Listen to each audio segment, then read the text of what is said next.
오늘 와서 이렇게 이제 기도하는데 방금 불렀던 찬양을 주시더라고요.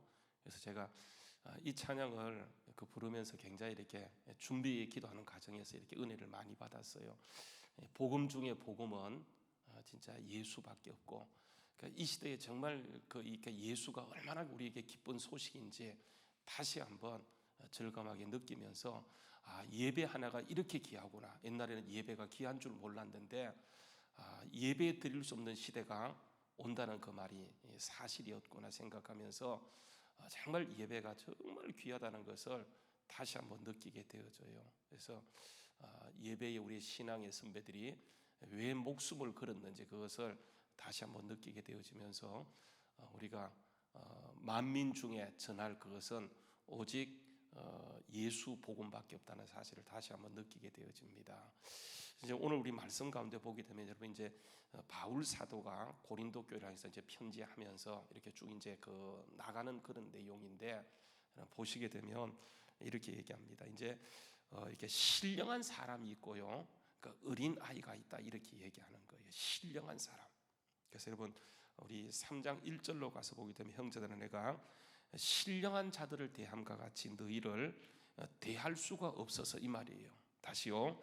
형제들아 내가 신령한 자들을 대함과 같이 너희에게 말할 수가 없어서 육신에 속한 자 곧 그리스도 안에서 어린 아이들을 대함과 같이 한다. 그래서 오늘 말씀에 보게 되면 신령한 자가 있고 이게 육신에 속한 어린 아이가 있다라고 얘기하는 거예요.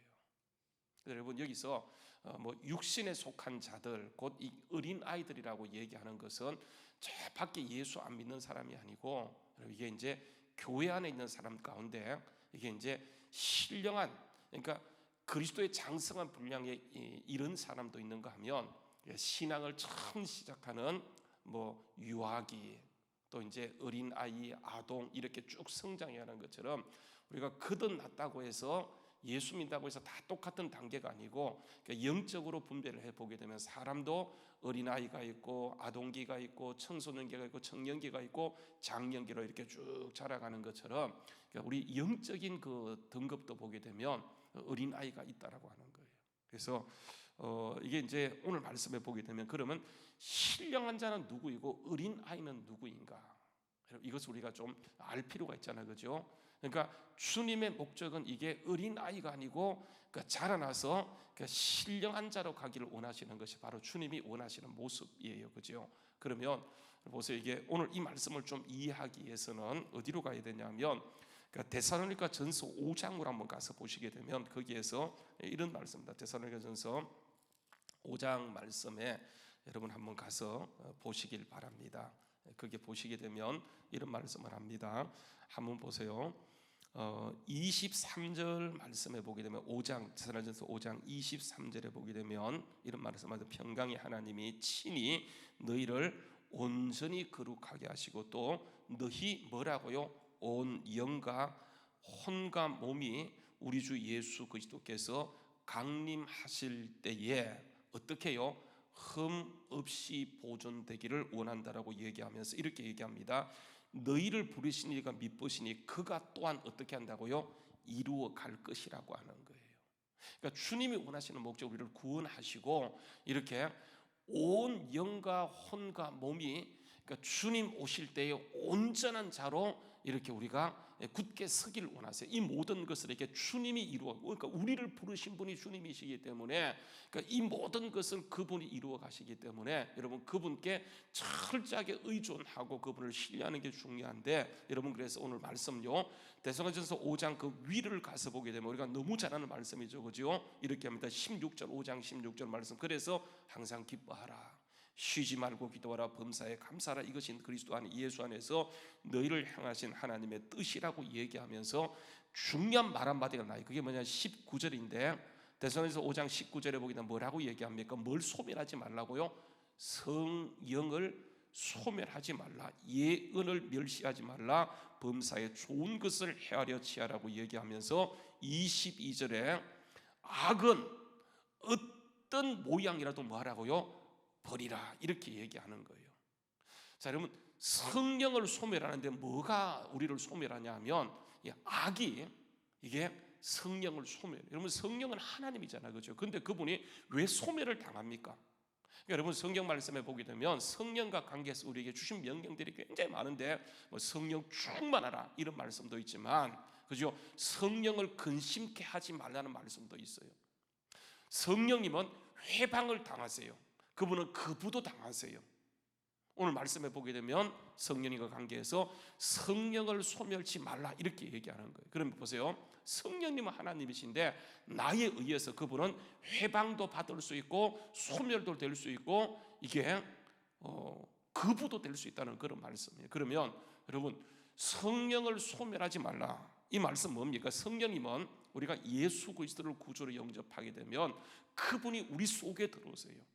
그러니까 구약과 신약이 달라지는 것이면 예수님이 오셔서 하시는 일이 뭐냐 하면 구약 시대는 아무리 탁월한 사람이라 할지라도 그분은 성령을 받지 못했어요. 성령이 임한 거지 성령이 그 속에 내주하지 못해요. 아시죠? 그죠? 예수님이 오신 목적은 우리에게 성령을 내주게 하는 것이 목적이에요. 여러분 보십시오. 한번 여러분 요한복음, 이게 이제 우리가 신앙생활할 때 가장 중요한 게 뭐냐면 성령을 우리가 어떻게 이해하고 어떻게 여러분 받아들이는가가 이게 모든 것이 결정나게 되어져요. 왜냐하면 이 시대는요, 시대를 나누기 참 싫지만은 구약 시대라고 하는 것은 여러분 아시는 것처럼 그러니까 우리가 믿는 하나님은 성부, 성자, 성령이세요. 한 분이세요. 달라요. 한 분인데 구약 시대는 성부 하나님이 주도권을 가지고 행사하세요. 그러니까 여러분 성자 예수님, 성령 하나님은 하나님에 불구하고 이게 안 계신 것이 아니고 그러니까 보조 역할을 하세요. 여러분 창세기 1장에 보게 되면 태초에 하나님이 천지를 창조하시니라 1장 2절을 보게 되면 땅이 혼돈하며 공허하며 흑암이 깊음이 있을 그때에 하나님의 성령이신 하나님의 신이 성령 위에 운행하면서 그때부터 창세기 1장 3절에 보게 되면 말씀이 나타나요. 빛이 있으라 말씀하심에 창조가 이루어지게 돼요. 그래서 여러분 이 창조 역사는 성부 사역만이 아니고 성령 사역, 성자 사역만이 아니고 이게 성부, 성자, 성령의 사역이에요. 그래서 빛이 있으라 말씀을 성령이 운행하니까 아무것도 없는 가운데 성령님이 운행하니까 거기에 말씀이 떨어지면서 이게 빛이 생기고 창조가 일어나게 되어지는 거예요. 그래서 여러분 구약 시대는 그러니까 성부, 성자, 성령 하나님께서 전체적으로 역사하지만 주도적인 역할을 누가 하냐면 이게 성부 하나님이 하세요. 그런데 예수님이 오셨을 때 그때를 굳이 신약 시대라고 합시다. 그러면 그러니까 그때 주도적인 역할을 하는 분은 누구냐면 성자 예수님이시고요, 성부 하나님은, 성령 하나님은 이게 보조 역할, 도와주는 역할을 하세요. 근데 여러분 예수님이 이제 모든 것을 완성하고 가시는데 그러니까 예수님이 가시면서 하는 말이 뭐냐면 내가 너희를 고와 같이 버려두지 않겠다, 내가 다시 오겠다. 그분이 누구입니까? 성령님이세요. 그래서 여러분 이 시대는 굳이 따진다고 한다면 그러니까 성령 시대예요. 성령 시대. 그러니까 우리가 성부 하나님, 성자 예수님은 이게 성령님이 역사할 수 있도록 마지막 때의 모든 것을 이렇게 역사한 거예요. 그러니까 여러분 우리가 이 시대에 성령님을 이해하지 못하면 그러니까 신앙생활이 이루어질 수가 없어요. 근데 여러분 이 성령님은 그러니까 우리가 예수 그리스도를 구주로 영접할 때 우리 속에 오신 분이세요. 그러니까 그 전에는 아브라함이 아무리 탁월해도, 다윗이 아무리 탁월해도, 요셉이 아무리 탁월해도 성령이 입힌 상태에서 활동했지 성령이 그 속에는 들어갈 수가 없어요. 여러분 이 시대에 예수님께서 오시고 그분이 십자가를 통해서 우리의 죄를 겉과 안을 깨끗게 하셨어요. 그래서 누구든지 예수를 믿기만 하면 이 성령님께서 우리 안에 들어오세요. 여러분 그 사실을 얘기하는 것이 요한복음 6장인데요. 요한복음 6장 말씀 한번 가서 보시게 되면 이런 말씀을 해서 요한복음 6장 말씀에 보게 되면 한번 여러분 보십시오. 요한복음 6장 말씀이에요. 요한복음 5장 말씀입니다. 한번 보십시오. 요한복음 5장 그 39절 말씀을 보게 되면 그렇게 얘기합니다. 39절 말씀 읽어볼까요? 자 시작. 너희가 성경에서 영생을 얻는 줄로 생각하거니와 성경은 곧 내게 대하여 증거한 것이라고 얘기하면서 그러나 너희가 영생을 얻기 위하여 내게 오는 것을 거부하도다 그렇게 말씀하세요. 자 그런데 요한복음 6장에 넘어가서 보게 되면 이런 말씀을 합니다. 자 이것과 연결해서 요한복음 6장 35절 말씀에 보게 되면 요한복음 6장 35절 말씀요. 예수께서 이르시되 나는 뭐라고요? 생명의 떡이니 내게 오는 자는 결코 줄이지 아니할 터니 나를 믿는 자는 영원히 목마르지 않으리니 그러나 너희가 내가 너희에게 이르노니 너희가 나를 보고도 믿지 아니했다. 이렇게 말씀하면서 여러분 쭉 보십시오. 이게 전체가 이게 성령님의 사역과 아주 밀접한 연관이 있는 것을 보게 되어져요. 그러니까 예수님께서 오신 가장 궁극적인 목적은 우리 안에 이게 성령님을 주시는 것이 가장 궁극적인 목적 가운데 하나라고 하는 거예요. 그러니까 예수님 전에는 여러분 예수님이 영광을 받지 아니했기 때문에 우리에게 성령을 주실 수가 없어요. 그러니까 예수님이 오신 목적은 우리로 하여금 이게 성령을 받게 하는 것, 성령이 내주하게 하는 것, 여러분 이게 궁극적인 가장 중요한 목적 중에 하나라고 하는 거예요. 그래서 예수 믿고 나면 그때부터는 성령님이 어디에 오냐면 우리 속에 들어오세요. 그래서 여러분 이 성령님은 우리 속에 들어오셔서 우리와 함께 하시는데 그 성령님은 우리 안에서 여러 가지 현상이 나타나는데 그분이 오신 목적은 완전히 그분이 주인이 되어서 우리의 삶을 이끌어가길 원하는데 우리가 그분이 주인 되는 것을 막을 수가 있다는 말이에요. 그 성령님은 보세요. 우리 안에 들어오셔서 그분이 어떻게 역사하냐면 빌립보서 2장 13절 말씀에 보게 되면 그가 자기의 기쁘신 뜻을 따라서 우리에게 소원을 주어서 이 일을 행하게 하는 거예요. 성령님께서 우리에게 직접 말씀할 수도 있어요. 그런데 성령님께서 일하심의 패턴을 보게 되면 그분은 인격적인 분이세요. 성령님은 절대로 강제로 강권적으로 역사하는 분이 아니고 우리 속에 오시는 분은 그분이 우리의 인격을 존중하면서 계속해서 우리에게 말씀하세요. 그게 성령님의 소원을 통해 역사하는 것이기 때문에 우리가 보세요. 그 소원 하나님의 뜻을 듣고요. 그래서 여러분 우리가 하나님 음성을 듣는다 얘기할 때 그게 뭐냐면 계속해서 민감해지는 거예요. 기도하다 보면 여러분 이게 하나님의 음성이다 이게 알 수가 있어져요. 근데 여러분 많은 사람이 이게 하나님의 음성이다 듣고도 어떻게 하냐면 하나님이 들었던 음성하고 내게 펼쳐지는 환경은 전혀 정반대예요. 많은 사람이 하나님의 음성을 듣고도 거부하고 그러니까 자기 뜻대로 향하는 이유가 뭐냐면 분명히 하나님의 말씀하고 내가 주어진 이 형상하고는 전혀 정반대예요.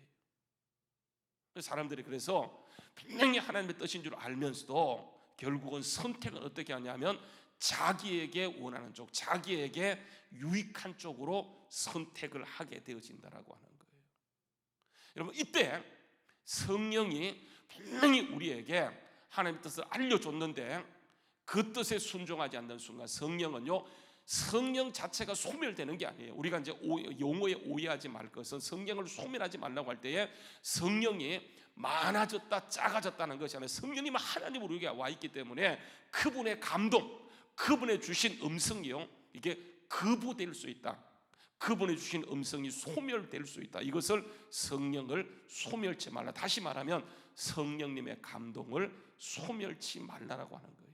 그래서 우리가 항상 성령님의 음성을 쫓아가는 것 이게 얼마나 중요한지 몰라요. 이게 여러분 훈련하다 보면 나중에 이게 되어져요. 그래서 여러분 신앙 가운데 아주 중요한 요소가 뭐냐면 이게 여러분 훈련이 굉장히 경건에 이르기를 훈련하라. 우리가 그래서 계속 훈련하게 돼. 하나님은 지금도 우리의 삶을요. 그래서 나를 쳐서 하나님의 뜻에 성령님의 음성에 나를 복종시키는 것. 여러분 이게 성숙한 사람이에요. 성숙한 사람.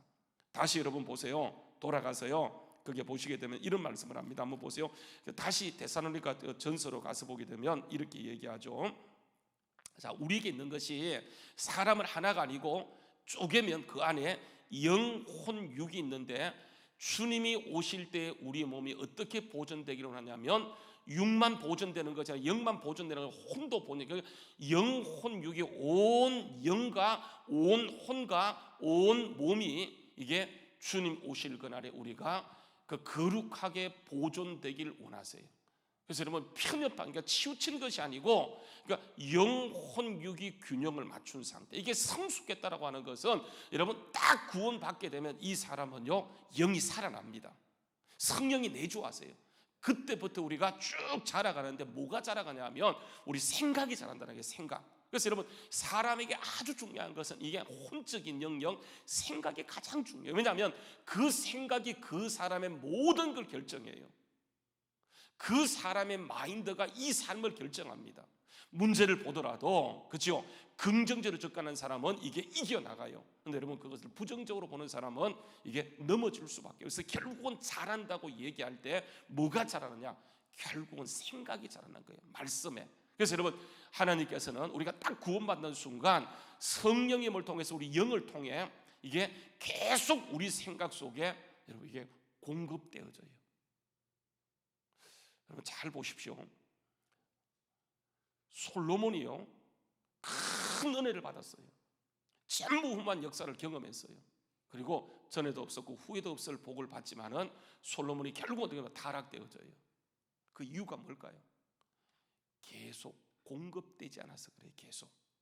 사람은요, 계속 공급되지 않으면, 사람이요, 공급이란 말이 뭐냐면 우리가 지금 건강해요. 그러니까 밥을 먹지 않으면 어떻게 될까요? 일주일 굶어 보세요. 그러면 병듭니다. 죽어요. 그러니까 여러분, 이게 공급이 굉장히 중요해요. 마찬가지입니다. 우리 육도 공급이 중요해요. 여러분, 예수님께서 시험 받을 때 마귀가 그 돌을 가지고 떡을 만들어 먹으라, 영적인 공급을 차단하는 거예요.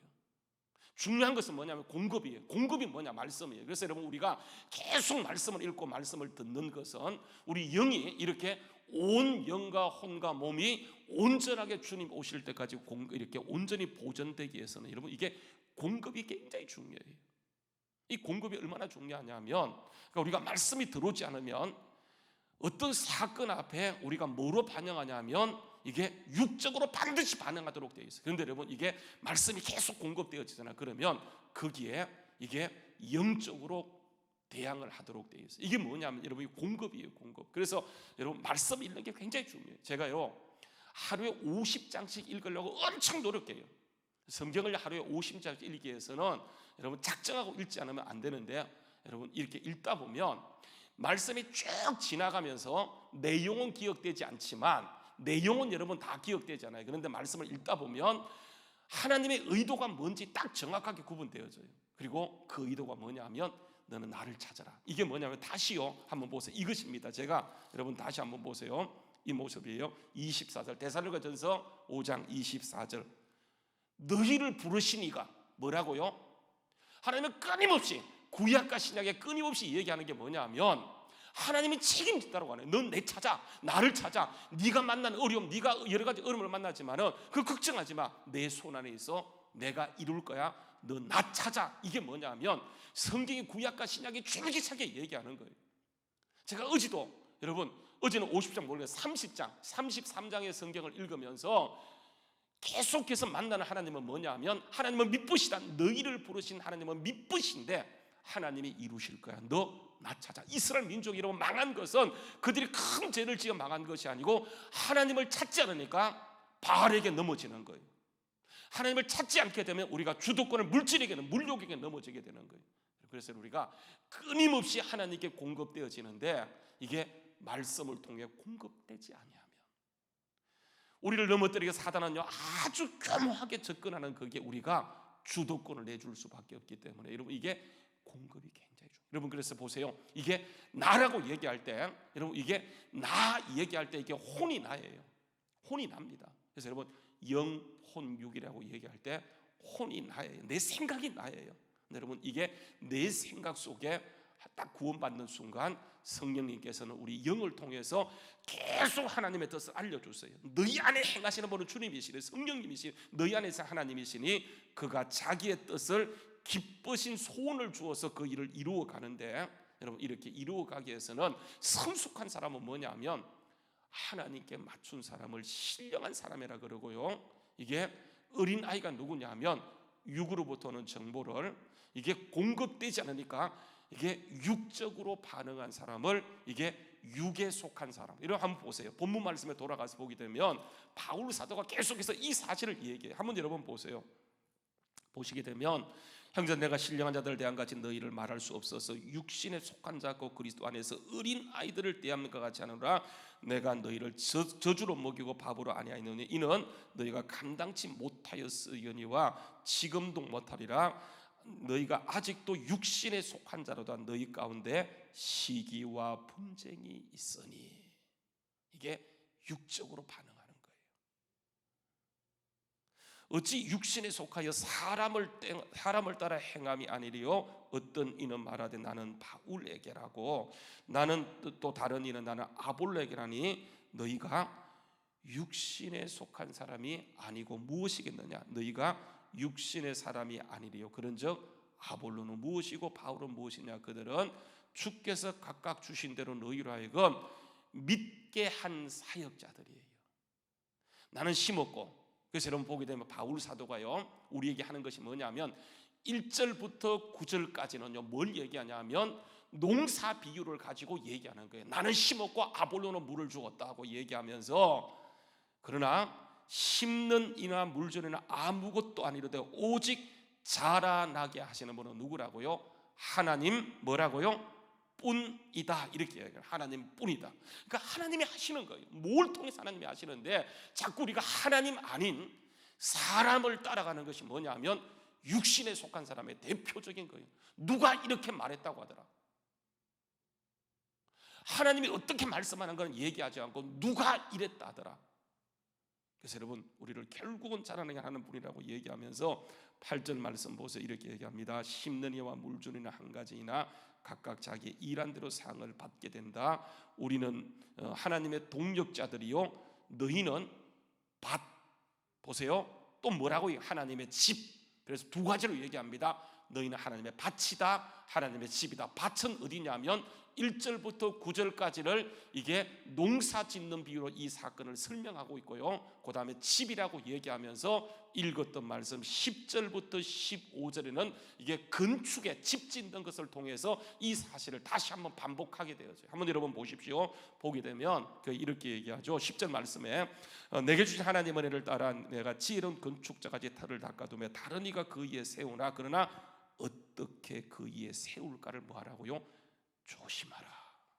왜 그래요? 여러분 왜 그렇습니까? 이 집이 세워지게 되면 반드시 뭐가 있어요? 심판이 있어요. 심판. 시간이 많이 지나갔기 때문에 오늘 이 말씀은 다음에 하기로 하고 여러분 이게 심판이 뭐냐면 이 심판을 바울 사도가요 어디서 한 번 더 다시 강조하냐면 고린도후서 5장 10절 말씀이에요. 고린도후서 5장 10절 말씀 한번 빨리 가서 보세요. 고린도후서 5장 10절 말씀에 보게 되면 이런 말씀을 합니다. 고린도후서 5장 10절 말씀요. 자, 한번 읽어보죠. 자, 고린도후서 5장 10절 말씀 찾았습니까? 고린도후서 5장 10절 말씀입니다. 읽어보자. 시작. 이는 우리가 다 반드시 어디에요? 그리스도의 심판대 앞에 나타나게 되어 각각 뭐한 대로 선악간에 그의 몸으로 행한 것을 따라 뭘 받는다고요? 심판을 받게 된다. 여러분 거기 보게 되면 뭐라고 얘기합니까? 누구의 심판대라고요? 누구의 심판대? 그리스도의 심판대를 이거 여러분 원문 성경에 너무 유명한 용어. 여러분 요 얘기는 베마라고 얘기합니다. 베마. 그러니까 주님 앞에 가서 받는 이 심판은 베마의 심판인데 베마의 심판이라고 하는 것은 믿고 안 믿고의 심판이 아니고 믿는 사람들이 받는 심판이에요. 그러니까 우리가 성령을 따라갔는가 아니면 육을 따라갔는가 여기에 대한 심판 이것을 여러분 이게 베마의 심판인데 반드시 여기서 받는데 여러분 여기에서 뭐가 결정되냐 하면 우리의 상급이 결정되는 거예요. 우리는요 반드시 그 심판을 통과해요. 내가 예수 믿고 심판을 면했다 아니에요. 여러분 이게 첫째 사망은 통과했지만 둘째 사망이요 그것은 뭐냐 하면 반드시 그 심판에서 우리가 선악간에 행한 대로 우리가 받는 것 이게 중요해요. 여러분 보세요. 이 말씀만 읽고 제가 말씀을 마칠게요. 히브리서 9장 27절이요. 히브리서 9장 27절요 말씀입니다. 한번 읽어보죠. 히브리서 9장 27절요. 히브리서 9장 27절. 히브리서 9장 27절 말씀이에요. 한번 읽어보죠. 자, 시작. 한번 죽는 것은 사람에게 정한 것이고 그 위에 뭐가 있다고요? 심판이 있다. 여러분 신천지가 왜 문제가 되니까 그들은 영생불사 아니에요. 성경은 반드시 한번 죽는 것은 사람에게 딱 정해진 것이라고 하는 거예요. 근데 그 후에 우리가 잊고 있는 것이 뭐냐면 우리가 뭐가 있다고요? 심판이 있어요. 거기에서 베마 그리스도의 심판대 앞에서 우리가 어린아이로 살았는가 아니면 신령한 자로 살았는가 여기에 판단이 주님이 그 앞에서 이루어지고 거기에서 영원한 상급이 결정된 걸 기억하고 오늘도 여러분 성령이 우리 안에 계세요. 그분이 우리 안에서 지금도 내주하고 계시는데 그분을 따라가는 것. 그래서 여러분 오늘도 계속 우리에게 말씀이 공급되어지고 문제는 항상 있습니다. 이 문제 지나가면 더 큰 문제가 앞으로 올 거예요. 여러분 거기에서 우리가 이길 수 있는 것은 오늘도 정말 신령한 자로서 주님의 주신 감동을 따라서 그분 앞에 나가서 그분의 뜻을 구하겠다. 하나님은 반드시 그가 또한 이루어 가시는 것, 그렇죠? 다시 제가 한번 요 말씀 읽고요 말씀을 마칠게요. 한번 들어보시길 바랍니다. 한번 보세요. 항상 기뻐하라, 쉬지 말고 기도하라, 범사에 감사하라. 이것이 그리스도 예수 안에서 너희를 향하신 하나님의 뜻이니라. 성령을 소멸치 말며 예언을 멸시치 말고 범사에 해라. 좋은 것을 취하라. 악은 어떤 모양으로도 버리라.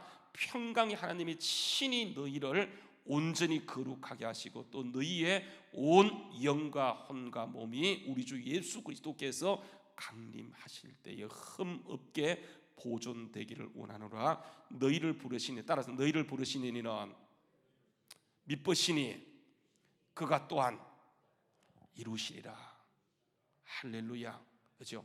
분명히 예수님이 구원하신 그 역사를 오늘 이 시대 우리를 통해 이루어가기 위해서 오늘 이 시간 이 자리에 있다는 사실을 기억하고 주님이 이루어가는 것을 붙잡고 오늘도 주님의 감동을 따라 주님 말씀을 따라 나가는 우리 모두 될 수 있기를 주의 이름으로 축원합니다. 기도하겠습니다. 주님, 오늘도